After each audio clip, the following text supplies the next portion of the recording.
Hello বন্ধুরা, আজকে আমাদের মেনু এই যে পোস্ত দিয়ে আলু ভাজা, আর এই যে দেখুন চা, একেবারে ঘন ঘন ডাল ডাল মাছের ঝাল, আর এই যে বাঁধাকপির দম পাড়া করেছিলাম দম, আর কালকে লাউ পালং শাকের তরকারি ছিল। আজকে আমরা মেনু, আমরা আজকে এই দিয়ে ভাত খাবো। খাও।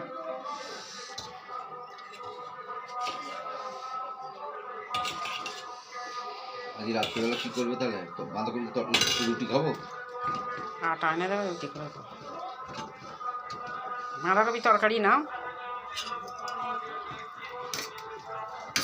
বাঁধাকপি তরকারি না, এটা আলাদাভাবে করেছি দম মতো, বড় বড় মাংস ঝোলের মতো আলু কুটিয়েছি। ভালোই লেগেছে, ভালো করে করতে হয়েছে। মাংস ঝোলের মতো আলু দিয়েছি, দেখো না। বাঁধাকপি অনেক রকমের করে, বাঁধাকপিতে একদিন লাউ শাক দিয়ে করতে হবে। বাঁধাকপিতে লাউ শাক করে, বাঁধাকপি ভাজা করে, বাঁধাকপি তেল ঝাল করবো একদিন।